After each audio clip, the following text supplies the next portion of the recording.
tikrųjų tradicinė kultūra arba ta kultūra su idealais ji kaip tik ir padeda žmogui atpažinti savo pašaukimą, atpažinti savo vietą šitoj visatoje, šitam pasaulyje. Jinai tiesiog apie tai kalba ir žmogui padeda ta prasme. Tuo tarpu kultūra kaip eksperimentas arba kultūrinis plagijavimas, mėgdžiojimas kitų kultūrų, ką jis reiškia? Jis reiškia, kad mes gyvenam ne savo problemomis, mes problemų turime, tačiau jeigu mes gyvename kitų problemomis, naudojame kitų kultūrų ženklus, kitų kultūrų idealus, iš tikrųjų, net ir sprendžiame iš tikrųjų kitų kultūrų problemas, tai tokiu atveju tai yra toks, kaip karnavalas, tai yra kultūrinis karnavalas. Ir šito kultūrinio karnavalo Lietuvoje dėja pastaruoju metu tikrai yra nemažai. Mes turim tiek daug aktualių problemų čia, aktualių skaudulių, tai kas mums skauda.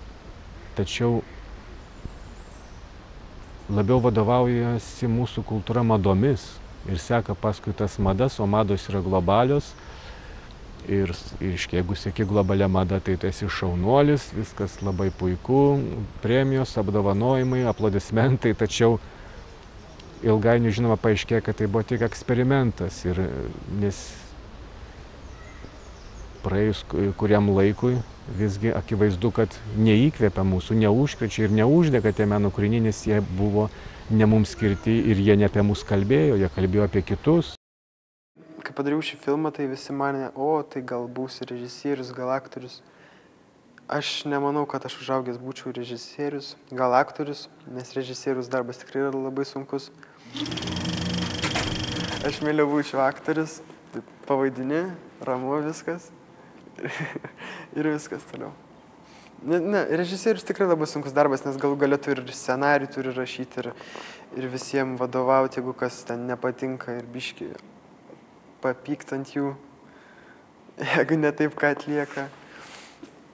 Galų gale, jeigu kažkas nepavyksta, tai ant tavo pečių viskas griūna. Tikrai sunkus darbas, nenorėčiau būti tokį.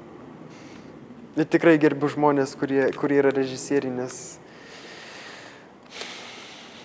kieti žmonės. Šiaip aš savo ateitį siečiau su gal daktaro darbu arba krepšininko, nes aš mėgstu krepšinį. Ir tiesiog, jeigu reikėtų, tai aš tikrai važiuočiau gyventi į Angliją ar dar kur, bet pakol aš augu, tai aš tikrai, man jau siūlė mama važiuoti į Angliją, bet aš jokių būdų ten nevažiuočiau dabar. Tikrai ne. Tiesiog man Lietuvoje aš noriu užaugti ir galų gale gyventi. Ir visų pirma, čia draugai, čia lietuvių kalba, čia viskas man patinka. Nėra ten ko man važiuoti. Tiesiog Lietuvą myliu ir noriu Lietuvoje gyventi.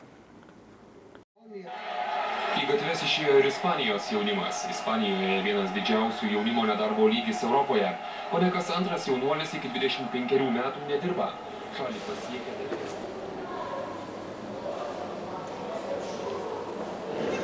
Dėl papildomos informacijos galite kreiptis į aviacijos saugumo tarnybą. Ačiū.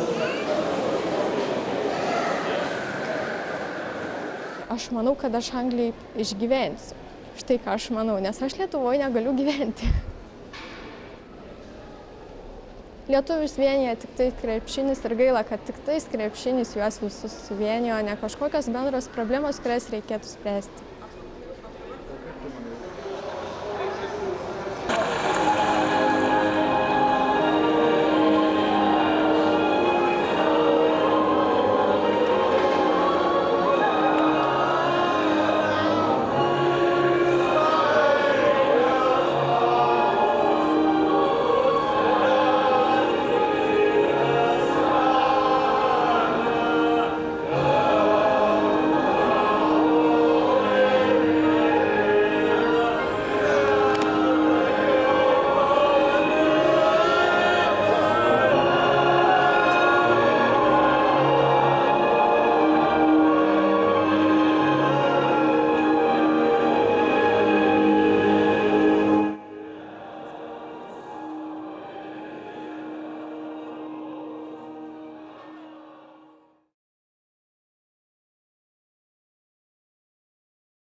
Aš manau, man sunkiausia buvo filmuoti. Eiti pas to žmonės ir prašyti jų, kad pasifilmuotų, ten dar kažką, pačiam eiti filmuotis. Tie klausimai... Žinoma, kai aš pradėjau tą filmą daryti, man buvo 12, dabar man yra 14. Ir gal man tos klausimus buvo sunkiau formuluoti, bet aš tiesiog tėčiui pasakydavau, ko aš maždaug noriu paklausti. Ir jis tada suformuluodavo, kaip paklausti trumpiau, konkrečiau ir tiesiog. Tai vat, tėtis prisidėjo, manau, įgijau patirties, gal darysiu kokius kitus filmus arba gal vaidinsiu, tai patirties tikrai įgijau. Ir kaip einu tuo keliu, kad apčiups asmenybę, manau. Kažkaip ir gėdijos draugam, nes mano draugai labai, kaip čia pasakyti, tiesiai akis gali pasakyti, jeigu kas ne taip, iškart akis pasakys. Tai aš kažkaip gėdijos kol kas rodyti. Šiaip šitas filmas yra parodytas keliom mokyklom Klaipėdoj, net pamiršau, kokie ten miesteliai. Žodžiu, parodytas šis filmas jau yra, tikrai dar Panevėžy, parodytas mokyklai ir bibliotekai tokiai. Ten jau žmonių matė, planuojam daryti premjerą, kur daugiau žmonių bus Panevėžy. Na, o draugam rodyti aš nelabai noriu.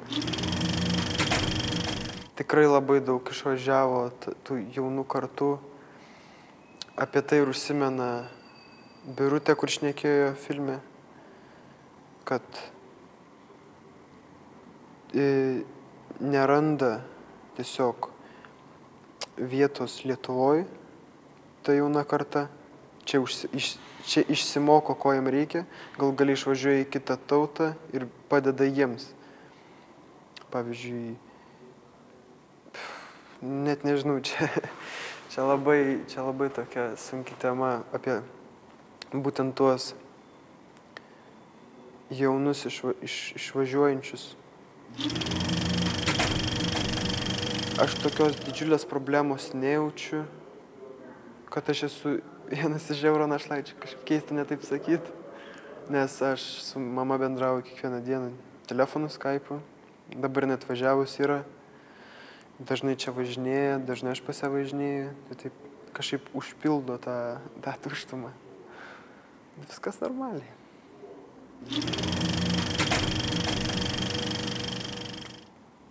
Nenorėčiau apie kažkokią problemą vėl daryti filmą. Visai norėčiau komediją padaryti. Gal kokį biografinį filmą apie kokį sportininką. Man dabar tokie norai yra. Padaryti kokį linksmą filmą. Viskas. Man čia vienas klausimas toks galvoj sukas. O jūs nenorite išvažiuoti iš Lietuvos?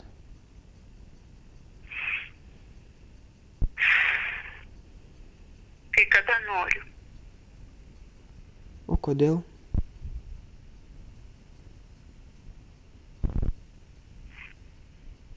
Gal kitą kartą apie tai pagalvosiu, bet kai kada labai noriu. O kaip manot, ką man daryti, ar pasilikti Lietuvoje ir važiuoti pas mamą?